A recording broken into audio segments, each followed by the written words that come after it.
Aspirants ఎలా ఉన్నారు అందరూ? ఐ హోప్ మీ ప్రిపరేషన్ బాగా జరుగుతుంది అనుకుంటున్నాను. నాకు చాలా బాగా జరుగుతుందండి. సో ఇది మార్నింగ్ 9కి స్టార్ట్ చేశాను అనమాట. 9 to ఈవినింగ్ 9 అట్లీస్ట్ 12 అవర్స్ అయినా చదవడానికి ట్రై చేస్తున్నాను. దాంట్లో 2 hours బ్రేక్ పోయినా అట్లీస్ట్ 10 hours 8 to 10 hours అయినా పర్ఫెక్ట్గా చదవడానికి ట్రై చేస్తాను అనమాట. సో గ్యాప్ వచ్చింది కదా, గ్యాప్ వచ్చిన తర్వాత మళ్ళీ స్టార్ట్ చేయడం అంటే ఒకేసారి స్టార్ట్ చేస్తే ఫెడప్ అయిపోతామండి. సో మెల్లమెల్లగా స్టార్ట్ చేయాలన్నమాట. ఇక్కడ నేను ఏంటంటే న్యూస్ పేపర్ చదువుతున్నానండి. సో డైలీ లేవగానే నేనైతే రివిజన్ చేస్తాను. సో రివిజన్ ఇప్పుడే స్టార్ట్ చేశాం కాబట్టి రివిజన్ ఇంకా స్టార్ట్ అవ్వలేదు. సో ఇప్పుడైతే ప్రస్తుతానికి న్యూస్ పేపర్తో స్టార్ట్ చేస్తున్నాను. సో నేను మెయిన్స్కి ఒక కోర్స్ తీసుకున్నానండి. So only dedicated for GS అనమాట, నాట్ ఫర్ ఆప్షనల్. సో ఆ క్లాసెస్ అనేవి 28th May అంటే నిన్నటి నుండి స్టార్ట్ అయ్యాయి. సో అది 11కి ఉంటుంది క్లాసు. దానికంటే ముందే news paper plus current affairs ఒకసారి రివిజన్ చేద్దామని చెప్పి స్టార్ట్ చేశాను అనమాట. సో నాకు ఇంతకుముందు వీడియోస్లో కొన్ని కామెంట్స్ వస్తున్నాయండి. ఆ కామెంట్స్ ఏంటంటే ఎన్సీఆర్టీస్ బిగినర్స్ ఉంటారు కదా, సో ఎన్సీఆర్టీస్ క్లాస్ 6 నుంచి 12 వరకు చదవాలా అని చెప్పి. మీకు పాలిటీలో నాలెడ్జ్ ఉందనుకోండి, ఫర్ ఎగ్జాంపుల్ మీకు ప్రెసిడెంట్ ఎలా వర్క్ చేస్తారో తెలుసు, ప్రైమ్ మినిస్టర్ యొక్క పవర్స్ తెలుసు, ఇంకా కాన్స్టిట్యూషన్ మీద బేసిక్ ఐడియా ఉంది. సో కాన్స్టిట్యూషన్ ఎట్లా ఎవల్యూషన్ అయింది, సో ప్రియాంబుల్ అంటే ఏంటి, సో ఇలాంటివి మన పార్లమెంట్ ఎలా వర్క్ అవుతుంది, సో ఇలాంటివి బేసిక్ ఐడియా కనుక ఉంటే 6th నుంచి 10th వరకు అయితే అవసరం లేదండి. నేను 2 books చెప్పాను కదా నా బుక్ లిస్ట్లో, ఆ 2 books చాలా ఇంపార్టెంట్ అనమాట. అదే Indian constitution at work, political theory. So అది చదివి సరిపోతుంది. పాలిటీకి హిస్టరీ కంటే సేమ్ అండి. మీకు బేసిక్ కాన్సెప్ట్స్ ఐడియా ఉందనుకోండి, సో బ్రిటిషర్స్ కంటే ముందు ఎవరు వచ్చారు అంటే 4 countries ముందు వచ్చారు కదా. సో బ్రిటిషర్స్ కంటే ముందు ఫ్రాన్స్, డచ్, పోర్చుగీస్, సో వీళ్ళందరి మీద కొంచెం ఐడియా ఉంది. సో వాస్కో డి గామా ఎట్లా రూట్ని కనుక్కున్నారు, ఇంకా battle of Plassey, battle of Buxar, ఇలాంటి వాటి మీద కాన్సెప్ట్స్ మీద కొన్ని ఐడియాలు కనుక్కుంటే మీరు చదవాల్సిన అవసరం లేదండి. You can go with 11th and 12th NCERTs. ఒకసారి రివైజ్ చేసుకోండి. సైన్స్ అంటారా, సైన్స్ అండ్ టెక్నాలజీ ఇప్పుడు ఏంటంటే అండి కరెంట్ అఫైర్స్ బేస్ మీద అయిపోయిందండి. మీరు ప్రిలిమ్స్ చూసుకున్నా, మెయిన్స్ చూసుకున్నా only current affairs base questions మీదే వస్తున్నాయి. నేను సైన్స్ అండ్ టెక్నాలజీని మొత్తం చదవండి, 10th 6th నుంచి 12th బాగా బట్టి కొట్టండి, కాన్సెప్ట్స్ అంతా మీకు క్లారిటీ ఉండాలంటే చెప్పాను నేను science and technology. So science and technology మీకు ఎలా ఉండాలంటే 6th to 12th ఒక రీడింగ్ ఇవ్వండి, ఒక బేసిక్ కాన్సెప్ట్ డెవలప్ చేసుకోండి. దాని తర్వాత మీరు న్యూస్ పేపర్స్ చెక్ చేసినా కూడా మీకు ఐడియా వస్తుందన్నమాట. సో ఎన్సీఆర్టీస్లో ప్రతి ఒక్కటి గుర్తుపెట్టుకోవాలంటే అవసరం లేదండి. ప్రతి ఒక్కటి ఏం గుర్తుపెట్టుకోవాల్సిన అవసరం లేదు. మీరు ఎలాగో స్టాండర్డ్ బుక్స్ చదువుతారు. సో సొసైటీకి ఒక స్టాండర్డ్ బుక్ చూపించాను నేను. సో అది చదవండి, అది సరిపోతుంది ఆ బుక్ ఒకటి. ఇంకా ఎకానమీకి వస్తే మ్యాక్రో అండ్ మైక్రో అండి, ఈ 2 ఎన్సీఆర్టీస్ చాలా ఇంపార్టెంట్. సో ఈ 2 మాత్రం ఖచ్చితంగా చదవండి. ఇంకా ఇంతేనండి ఎన్సీఆర్టీస్ గురించి అయితే. సో నేను చెప్పిన ఎన్సీఆర్టీస్ మీకు కనుక బేసిక్ ఐడియా ఉంటే please go through 11th and 12th. జియోగ్రఫీకి ఎలాగో మనం ఎన్సీఆర్టీస్ మీద డిపెండ్ అవుతాము. జీసీ లియోంగ్ ఉంది కానీ మనం అంత డీప్గా చదవం జీసీ లియోంగ్. సో జియోగ్రఫీకి ఎలాగో ఎన్సీఆర్టీస్ చాలా important 11th and 12th. So ఇదన్నమాట ఎన్సీఆర్టీస్ గురించి. డోంట్ మగ్గప్ అండి, మీకు బేసిక్ కాన్సెప్ట్స్ని అర్థం చేసుకోవడానికి ట్రై చేయండి. ఇది ఎన్సీఆర్టీస్ గురించి చెప్తాను నేను. సో ఇక్కడ ఏంటంటే న్యూస్ పేపర్ నేను చదివేసిన తర్వాత క్లాస్కి ఇంకా అప్డేట్ లింక్ రాలేదన్నమాట. So I'm waiting for that. అలా టెలిగ్రామ్ ఓపెన్ చేసి చూస్తున్నాను అనమాట. సో ఏమైనా మెసేజెస్ వచ్చాయా అని చెప్పి, సో యూస్ఫుల్ కంటెంట్ ఏమైనా ఉందా అని చెప్పి చెక్ చేస్తున్నాను. సో నిన్న డే అంతా అలాగే అయ్యిందండి. సో స్టార్ట్ చేశాను కాబట్టి ఇంకా సార్ మెయిన్స్ కోర్స్లో సార్ ఏం చెప్పారంటే ప్రోగ్రామ్ ఎట్లా రన్ అవుతుంది అని చెప్పారు, ఎలా స్కెడ్యూల్ చేసుకోవాలని చెప్పారు. సో నేను మీకు చెప్పాను కదండి టైం టేబుల్, సేమ్ సార్ కూడా అలాంటిదే చెప్పారనమాట. సో ఎలా స్కెడ్యూల్ చేసుకోవాలి ఏంటి అని చెప్పేది. మెయిన్గా డిసెంబర్ కల్లా మీరు నెక్స్ట్ ఇయర్ కనుక ఎగ్జామ్ ఇస్తుంటే డిసెంబర్ కల్లా మీరు జిఎస్ రెడీ అయిపోవాలండి.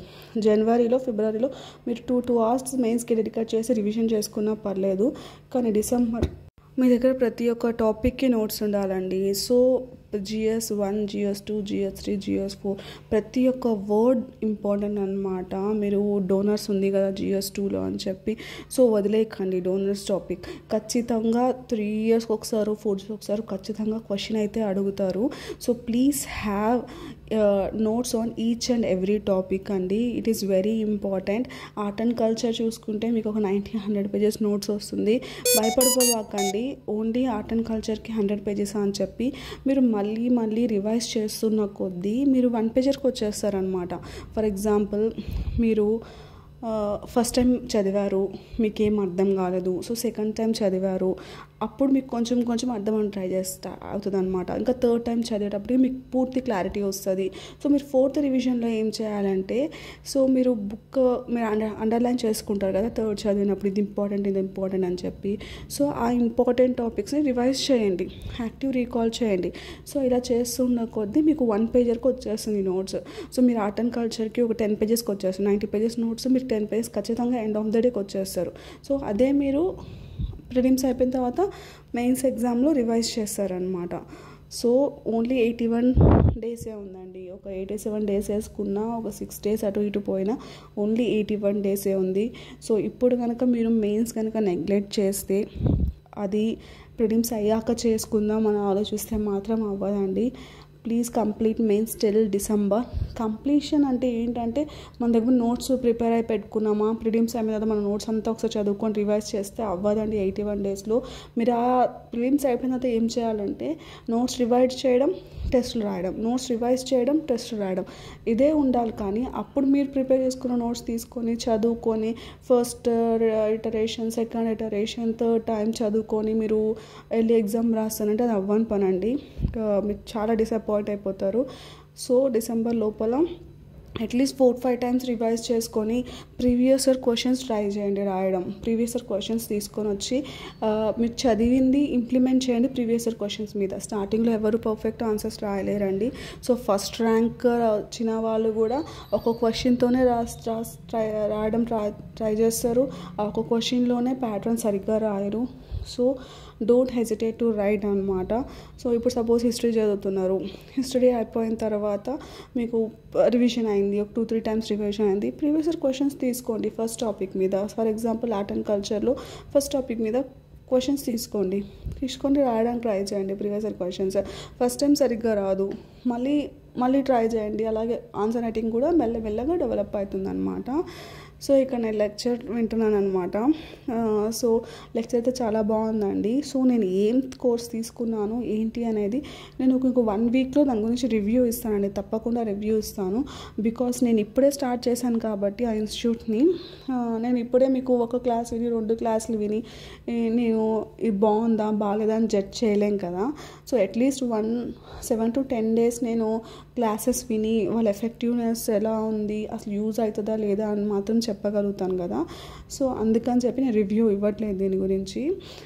ఐ హోప్ నేను తీసుకున్న క్లాసెస్ బెస్ట్ రిజల్ట్స్ వస్తాయని అనుకుంటున్నాను. ఎందుకంటే మెయిన్స్ ఖచ్చితంగా కంప్లీట్ చేయాలండి. సో అదనమాట.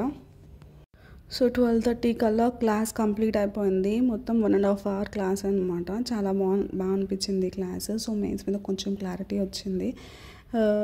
సో ముందు ఉంది కానీ క్లారిటీ, ఇప్పుడు చదివే విధానం కొంచెం చేంజ్ చేద్దాము అనుకొని తీసుకున్న కోర్స్ అనమాట. సో క్లాస్ అయిన వెంటనే ఇట్లా వచ్చి వంట చేస్తున్నాను. సో వంట చేసి తిన్నాను అనమాట. తినిన తర్వాత మళ్ళీ ఆప్షనల్ అండి. Optional is the one of the most important thing అనమాట. సో ఆప్షనల్ స్టార్ట్ చేశాను నేను. సో ఆప్షనల్లో ఏంటంటే సో టాపర్స్ ఉంటారు కదా, సో వాళ్ళ బ్లాగ్స్ చెక్ చేస్తున్నాను అనమాట. సో వాళ్ళ రిసోర్సెస్ ఏంటి ఇవన్నీ చెక్ చేస్తున్నాను. సో ఏదైనా స్టార్ట్ చేసే ముందు మీరు ఆల్రెడీ స్టార్ట్ చేసి కొంచెం టైం కాపుకొని వచ్చినట్టుంటే మళ్ళీ ప్రిపరేషన్ స్టార్ట్ చేసే ముందు ఒకసారి ఒక బ్లూ ప్రింట్ అనేది రెడీ చేసుకోండి. సో అదే చేస్తున్నాను అనమాట. సో ఒక బ్లూ ప్రింట్ అనేది రెడీ చేస్తున్నాను. నా ఆప్షన్ PSIR అండి. సో PSIR కూడా GS లాగే ప్రిపేర్ అవ్వాలి కంపల్సరీగా. So it is very important. మీరు GS బాగా చేసి ఆప్షన్లో కనుక ల్యాగ్ అయ్యారంటే మంచి ర్యాంక్ రాదండి. ఈవెన్ లిస్ట్లో కూడా నేమ్ రాకుండా పోవచ్చు. సో డోంట్ నెగ్లెక్ట్ ఆప్షనల్ అనేది చాలా ఇంపార్టెంట్. సో ఇక్కడ నేను ఆప్షనల్ చూసిన తర్వాత ఇంకా కరెంట్ అఫైర్స్ కూడా చెక్ చేశాను అనమాట. నేను ఏం చేశానంటే న్యూస్ పేపర్ చదివిన తర్వాత ఈవినింగ్ టైంలో కరెంట్ అఫైర్స్ ఇన్స్టిట్యూట్వి గోల్డ్ టైడ్స్ కానీ, Gold Tide only dedicate for prelims అండి. సో అది కూడా చెక్ చేస్తున్నాను నేను. ఒకవేళ మంచిగా ఉంటే నేను ఖచ్చితంగా చెప్తాను. సో కరెంట్ అఫైర్స్ చేస్తున్నాను. ఇంకా మామిడికాయ ఉందన్నమాట, చిన్నది తినాలనిపించింది. మీకు కూడా మామిడికాయ ఎంతమందికి ఇష్టమో కామెంట్ చేయండి. నాకైతే చాలా ఇష్టం. సో అది తింటూ నేను కరెంట్ అఫైర్స్ చేసుకుంటున్నాను అనమాట. సో ఈరోజుకి ఇంతేనండి వీడియో. సో మీకు ఏమైనా డౌట్స్ ఉన్నా కూడా ప్లీజ్ చెప్పండి. And please like and subscribe guys.